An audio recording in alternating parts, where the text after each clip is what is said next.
is the none other, one and only the choreographer, that is Akshay Thakur.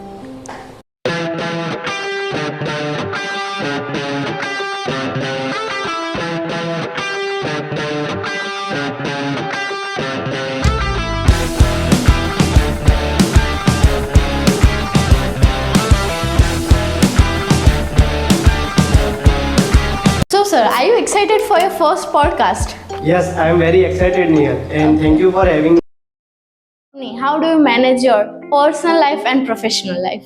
So, जैसे कि ये field थोड़ी ऐसी है कि इसमें रहा था, did your family support you in this career?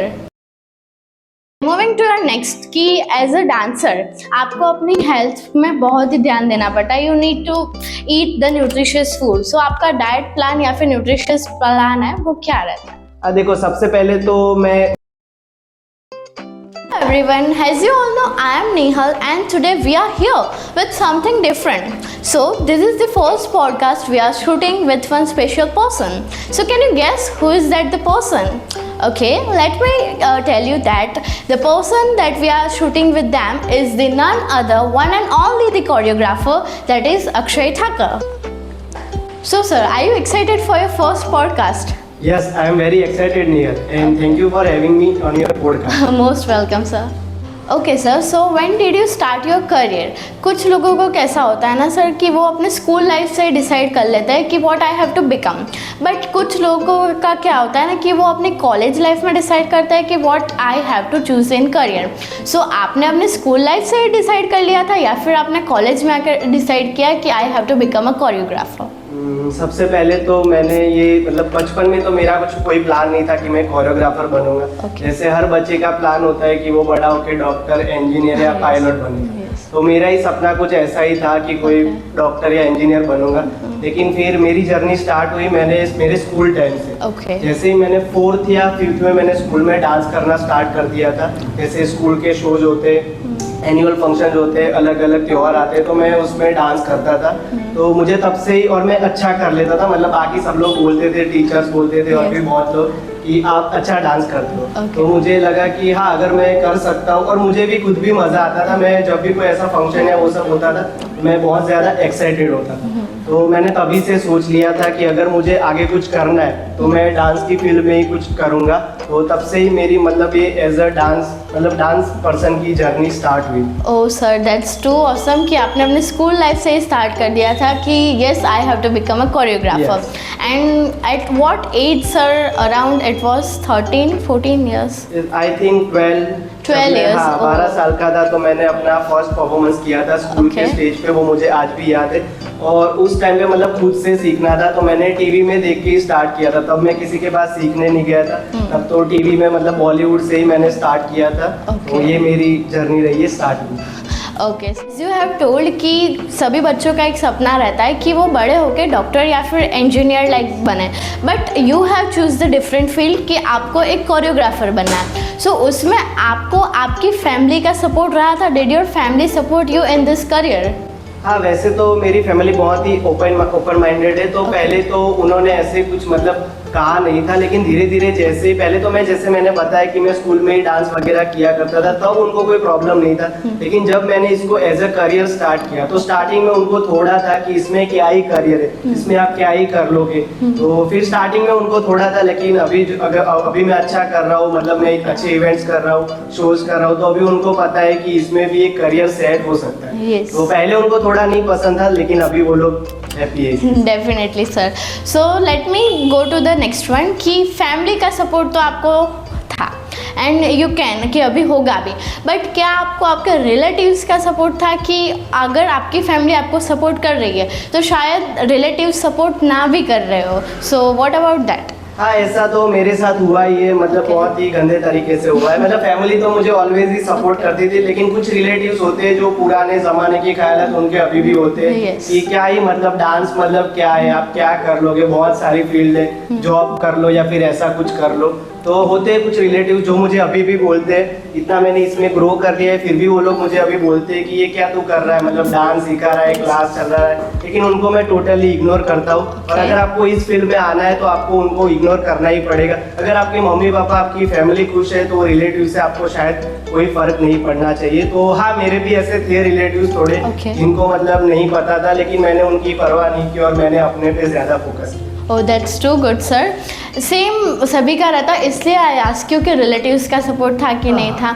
Okay, so let's go to the next one कि आपने अपने करियर बहुत ही अर्ली एज में स्टार्ट किया था, like 12 years around, like so आप उस समय इवेंट्स करवाते थे, लाइक तो what was about that events कि आप तब कैसे इवेंट्स करवाते थे? हाँ, जब सबसे पहले तो मैं मतलब स्कूल में ही खुद से करता था, फिर हाँ मैं प्रोफेशनली सीखा हुआ हूँ। तो मैंने फर्स्ट टाइम पे अपने 12th के वैकेशन में मैंने डांस सीखा था और वो मैंने प्रोफेशनली सीखा था। तो जब मैंने वहाँ सीखा तब मुझे रियलाइज़ हुआ कि मुझे कोरियोग्राफी में ज़्यादा इंटरेस्ट है। डांस में बहुत सारी चीज़ें होती है, जैसे कि आप मतलब टीवी शोज़ के लिए जा सकते हो, किसी पर्टिकुलर उसमें यूट्यूब पे आप अपना करियर ग्रो कर सकते हो, लेकिन मेरा फोकस था कोरियोग्राफी पे। मुझे स्कूल इवेंट्स, वेडिंग इवेंट्स और वो सब पे मुझे ज़्यादा ध्यान देना था। तो मैंने बस तब से ही स्टार्ट किया था। तो मेरा फर्स्ट इवेंट था, मैंने जहाँ पे मैं पढ़ता था, मैंने अपनी स्कूल में फर्स्ट टाइम मैंने कोरियोग्राफी की थी। तो वो मुझे आज भी याद है। वो जैसे 12th के वैकेशन के बाद मैं आया यहाँ पे, जहाँ पे मैं रहता हूँ बावला में, तो वहाँ पे मैंने फर्स्ट कोरियोग्राफी अपने स्कूल की थी। तो वो मुझे बहुत ही मतलब मेमोरेबल है, वो मेरी first school choreography. Okay sir. So sir, अभी आपने बोला कि आपने एक अर्ली एज में अपना करियर स्टार्ट किया था और फर्स्ट प्रोग्राम आपने अपने स्कूल में किया था। सो जब आपको आपकी स्कूल लाइफ में आपके टीचर्स या फिर आपके क्लासमेट जब पूछते थे कि हाउ वाज योर इवेंट या आपका बहुत ही सुपर्ब रहा, सो आपको कैसा फील होता था? हाँ, तब तो मुझे ऑब्वियसली बहुत ही ज़्यादा अच्छा फील होता था और मेरे स्कूल के टीचर्स भी कहते थे कि तू यहीं पे पढ़ा है और तू यहीं पे अभी सर बन गया है। तो वो मोमेंट मेरे लिए बहुत ही हैप्पी मोमेंट होता था। Okay, so that was a super happy moment for you. Okay, so अभी आप जैसे you are a choreographer, right? So you have to कि आपको एक ट्रेंडिंग कोरियोग्राफीज अपडेट में रहना पड़ता है, सो वो आप कैसे मैनेज कर पाते हो? हाँ देखो, अभी तो क्या है कि मतलब पूरा सोशल मीडिया का जमाना हो गया है। तो वहाँ पे रील्स और यूट्यूब पे अभी ट्रेंडिंग सॉन्ग और वीडियोस चलते ही रहते। तो अभी मेरा कैसा है कि अगर कोई ट्रेंडिंग सॉन्ग पे कोई स्टेप्स हो रहा है तो मैं ट्राई करता हूँ कि मैं सेम कोरियोग्राफी कॉपी ना करूँ, उसको मैं अपने खुद से इनोवेट करके कुछ उसमें नया करूँ। तो मेरा हमेशा से फोकस यही रहता है कि किसी की कॉपी करने की जगह मैं खुद का कुछ करूँ। हाँ, स्टेप सेम हो सकते हैं लेकिन उसमें कोरियोग्राफी स्टाइल अलग अलग होती है। तो मेरा फोकस वही रहता है। Yes sir, definitely I can say that you are not copying anyone. Yes. Your dance styles are definitely different. So okay, so now moving towards there कि आप सर कौन सी डांस स्टाइल अभी लर्न करवाते हो या फिर टीच करवाते हो? देखो, वैसे तो बेसिकली मुझे सारे डांस फॉर्म्स आते हैं। बॉलीवुड है, हिप हॉप है, क्लासिकल है, बी बॉइंग है, क्रम्पिंग है, लेकिन मेन मेरा बॉलीवुड और हिप हॉप है जिसपे मैंने स्टार्टिंग से ज़्यादा फोकस किया है। क्योंकि मुझे बचपन से बॉलीवुड तो मैं स्टार्टिंग से अर्ली एज से करता आ रहा हूँ। जैसे ही मैं ग्रो कर रहा था, मैं जहाँ पे सीखा हूँ, तो मुझे हिप हॉप पर्सनली ज़्यादा अच्छा लगता है क्योंकि उसकी बॉडी मूवमेंट्स और उसके सॉन्ग रिदम्स अच्छे होते हैं। तो अभी मेरा मेन फोकस बॉलीवुड और हिप हॉप है और बाकी स्टाइल से जैसे कि कंटेम्प्ररी है, बी बॉइंग है, क्रम्पिंग है, क्लासिकल है। तो मतलब जो आपको पसंद है आप उसमें कंटिन्यू कर सकते हैं। Okay, definitely sir. So hip hop is your favorite one, Yes. like that. Okay sir, so अभी आप कौन से स्कूल में जाते हो और कितने स्कूल में सिखाने जाते हो? Okay, nice question. Yes. सो अभी मैं मतलब स्टार्टिंग में तो मैं स्कूल्स में जाता था तो सिर्फ एनुअल फंक्शंस के लिए जाता था या फिर Okay. कोई पर्टिकुलर इवेंट है। लेकिन रिसेंटली मैंने dance teacher as a job start कर दी है। जो मैंने फर्स्ट स्टार्ट करी थी DSC किड्स स्कूल में, तो वहाँ से एज अ मेरे डांस टीचर रेगुलर की जर्नी स्टार्ट हुई है। तो अभी मैं मेन वीक में 3 डेज वहाँ जाता हूँ और भी 1-2 स्कूल्स है तो मैं बाकी दिन पे वहाँ पे जाता हूँ। Okay, that's superb sir. Going to our next question कि आपने बोला कि आप पहले एनुअल फंक्शंस में जाते थे and now you are here at as a dance teacher. Yes. तो आपको कोई भी फंक्शंस करवाने के बाद आपको जो फील रहता है या फिर आपको जो फेम मिलता है उसका आपका एक्सपीरियंस क्या है? हाँ, मैं उसका पूरा एक्सपीरियंस आपको बताता हूँ। फर्स्ट तो अगर मैं कोई फंक्शन कर रहा हूँ या कोई भी इवेंट कर रहा हूँ तो स्टार्टिंग में तो मैं बहुत नर्वस रहता हूँ क्योंकि इतने लोग आएंगे, इतनी पब्लिक आएगी, वो लोग देखेंगे और यहाँ पे मेरा काम देखेंगे कि मैंने कैसा Yes, करवाया। definitely. तो फर्स्ट तो मैं थोड़ा सा नर्वस रहता हूँ, लेकिन मुझे कॉन्फिडेंस भी होता है कि मैंने अच्छा करवाया है, बच्चे अच्छा कर लेंगे। तो फिर अगर वो फंक्शन खत्म होता है, अच्छा होता है, फिर मेरा मतलब हैप्पीनेस लेवल बहुत ही अलग ही होता है कि फिर वो पेरेंट्स पेरेंट्स भी आके बोलते हैं कि आपने अच्छा करवाया था। बहुत से पेरेंट्स होते हैं जो बोलते हैं कि अब मतलब अपने बच्चे को स्टार्टिंग से मैंने कैसे उनको ग्रो किया है, तो वो फीलिंग मुझे बहुत ही पसंद है जब वो लोग मुझे आके कॉम्प्लीमेंट करते हैं। Definitely sir, that is the super feeling for you. So sir, which country has inspired you more? कि आपको कौन सी कंट्री ने ज़्यादा इंस्पायर किया है कि वो आप डांस फील्ड में ज़्यादा वो लोग ग्रो कर रहे हैं? सो टू बी ऑनेस्ट, जब मैंने स्टार्टिंग में सीखना स्टार्ट किया था तो पहले तो मैं फॉरेनर्स के डांस के वीडियोस ही देखता था, और यूएसए में मैंने बहुत सारे अच्छे अच्छे डांसर्स हैं तो उनके मैंने वीडियोस देखे थे। लेकिन जब बहुत सारा मैंने देखा, यूएसए के डांसर्स को देखा और भी कंट्री के डांसर्स के मैंने वीडियोस देखे, और फिर मैंने इंडिया के डांसर्स को देखा, तो मैंने देखा कि इंडिया में भी टैलेंट की कमी नहीं है। Yes, क्योंकि इंडिया में हर दिन मतलब बहुत सारे छोटे छोटे बच्चे आप टीवी शोज में देखते हो, डांस कॉम्पिटिशन्स में देखते हो, बहुत सारे बच्चे जो अच्छा कर रहे हैं। तो हाँ, मतलब सारी चीज़ें देखने के बाद मुझे इंडिया ज़्यादा मुझे इंस्पायर करता है, क्योंकि यहाँ पे बहुत मतलब अलग अलग कैटेगरी के बच्चे, कुछ बच्चे मतलब अमीर घर के होते हैं, कुछ बच्चे थोड़े मतलब गरीब घर के होते हैं, फिर भी वो कहीं से भी निकल के आगे आ जाते हैं। तो इंडिया में अपॉर्चुनिटी के लिए भी अच्छी जगह है, तो मुझे इंडिया ही सबसे ज़्यादा इंस्पायर करता है। Okay, definitely sir, India is inspiring you the most. Okay sir, so let me ask you some related to your dance कि आपका favorite dance step कौन सा है? See, as a dancer, I know कि मुझे पता है कि आपका favorite Yes. dance step कौन सा है, but आप public को बताओ। वैसे तो मतलब बहुत सारे मेरे फेवरेट डांस स्टेप्स है और सारे बॉलीवुड और हिप हॉप जो मैं ऑब्वियसली करता हूँ उसके ही है। लेकिन एक स्टेप है जो मेरे ज्यादातर वीडियो में रहता है, मुझे काफी लोग बोलते हैं कि ये स्टेप आपके हर वीडियो में होता है। Yes. क्योंकि वो मुझे पसंद ही इतना है और वो बहुत ही स्टेप मुझे अच्छा लगता है, जो कि है 1 2 3 4। ये आप मेरे वीडियोस देखोगे तो आपको उसमें डेफिनेटली दिखेगा। Oh, that's superb sir. Okay, moving to your next कि as a dancer आपको अपनी हेल्थ में बहुत ही ध्यान देना पड़ता है। You need to eat the nutritious food. So आपका डाइट प्लान या फिर न्यूट्रिशियस प्लान है वो क्या रहता है?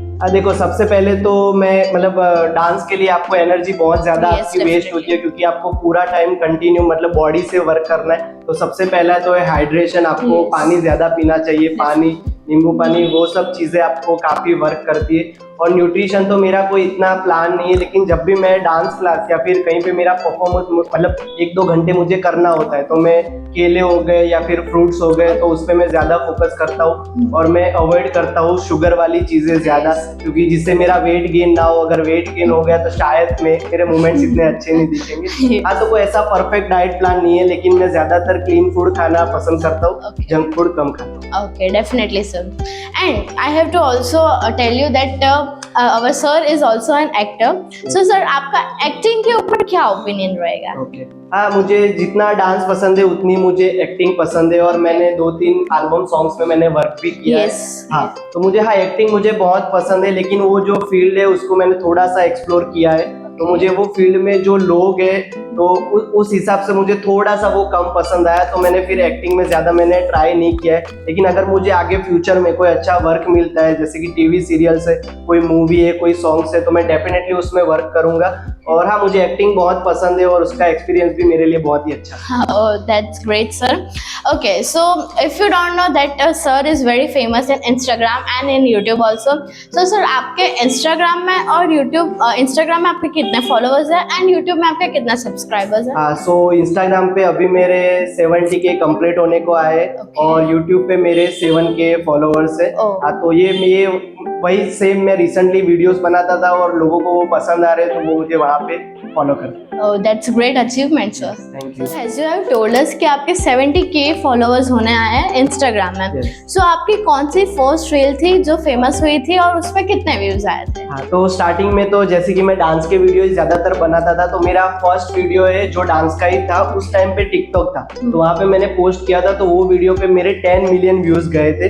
तो उसके बाद तब से ही मैं थोड़ा फेमस हो गया था, वो वीडियो मतलब जैसे 10 मिलियन हो गए। तो अभी जैसे कि इंस्टाग्राम पे मैं मिक्स कंटेंट बना रहा हूँ, जैसे कि डांस भी डाल रहा हूँ, और अभी मैंने रिसेंटली स्टार्ट किया है कि मैं खुद के वॉइस में कॉमेडी वीडियोस बना रहा हूँ। तो अभी मेरा रिसेंटली 2-3 वीडियोस मेरे वायरल गए जिसपे मिलियंस व्यू है, और जो एक वीडियो गया है उस पे अभी 2.5 मिलियन होने को आए। Oh, Yes. that's a nice achievement, sir. Thank you. Okay, so moving towards ahead कि आप अपनी how do you manage your personal life and professional life? सो जैसे कि ये फील्ड थोड़ी ऐसी है कि इसमें फिर पर्सनल लाइफ कोई रहती नहीं है। Yes. जैसे ही आप स्टार्ट करते हो तो आपको पूरा दिन मतलब वर्क में ही और Definitely. मतलब आपकी पूरी दुनिया इसके अराउंड हो जाती है। तो हाँ, लेकिन मैं ट्राई करता हूँ कि फैमिली को भी थोड़ा टाइम दूँ और Yes. ज़्यादातर रिलेटिव्स में भी घुल मिलने की कोशिश करूँ।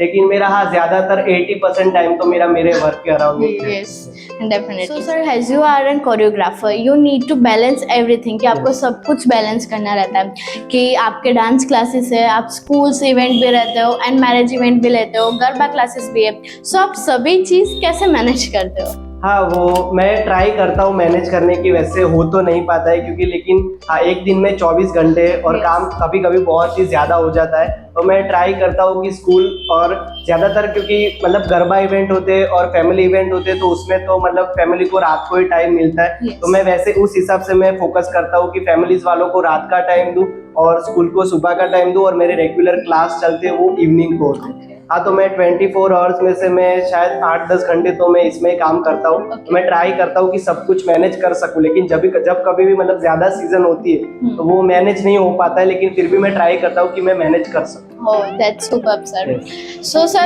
in every person life, there is a stage कि वो लोग demotivate हो जाता है कि आपने बोला कि आप अभी सब कुछ मैनेज कर रहे हो, बट सभी पर्सन के लाइफ में एक स्टेज तो ऐसा आता है Yes. या फिर नहीं भी आ सकता है कि वो डिमोटिवेट हो जाता है कि अपने डिसीजन से कि लाइक दे आर रॉन्ग, कि उन्होंने रॉन्ग डिसीजन ले लिया अपने करियर के बारे में। सो आपने कभी वो फील किया है कि नहीं मैंने गलत डिसीजन टेक कर लिया, या फिर I you agree with your decision? Yes, हाँ, लाइफ में बहुत बहुत बार मतलब ऐसा फेज आता है कि आपको लगता है कि मुझे भी बहुत टाइम ऐसा लगता है कि मैं ये छोड़ दूँ और कुछ और कर लूँ, जबकि बहुत ज़्यादा वर्क का स्ट्रेस होता है और बहुत सारी चीज़ें आपके साथ हो सकती है। तो आपको लगता है कि इसको आप चेंज कर लो या फिर कोई और फील्ड चूज कर लो। लेकिन फिर मैं सोचता हूँ कि मैंने स्टार्ट क्यों किया था, क्योंकि मुझे ये फील्ड पसंद थी इसीलिए मैंने इसमें ग्रो किया था। तो फिर हाँ, तो उसको भी मैं मैनेज कर लेता हूँ। मैं अपनी फैमिली के बारे में सोचता हूँ Yes. कि तो ये सब थोड़ी चीज़ें फैमिली फ्रेंड्स के बारे में मैं सोचता हूँ और वो मुझे मतलब मोटिवेट करते हैं ज़्यादा। और मेरा एक नेवर गिव अप एटीट्यूड भी है, तो मैं उस पर वर्क करता हूँ। तो मैं डीमोटिवेट होते हुए भी फिर मैं अपने हिसाब से उसको मैनेज करता हूँ। That's nice attitude, sir. Yes. Okay, so I forgot to mention that sir is also my choreographer and I am also a dancer. So sir, don't forget, अगर आपको ये podcast अच्छा लगा so don't forget to mention or subscribe or follow the Akshay Thakkar ID. Yes. And also my ID. So if you like this podcast, so don't forget to like, share and subscribe the channel. So sir, how do you feel कि आपको आज कैसा लगा आपने ये सब share किया अपना पॉडकास्ट? सो ये मेरा फर्स्ट पॉडकास्ट है और मैंने इतनी सारी मतलब खुद की पर्सनल इन्फॉर्मेशन मतलब वो किसी को आज तक मेरे बारे में पता नहीं है। तो ये मेरा फर्स्ट पॉडकास्ट है, तो यहाँ से आप सबको भी मुझे जानने का मौका मिला और थैंक यू नेहल जिसने मुझे इनवाइट किया Yes. अपने फर्स्ट पॉडकास्ट में। तो आप भी ये चैनल को सब्सक्राइब करो, लाइक करो और thank you so much for watching. Thank you sir. So I hope guys कि आपको आज का पॉडकास्ट बहुत ही एंटरटेनमेंट एंड विद फन लगा होगा और आपको कुछ न्यू सीखने को भी मिला होगा। So now we are here, ऐसे ही न्यू कंटेंट के साथ हम लोग अपलोड करने वाला है new videos, so don't forget to watch that. Thank you.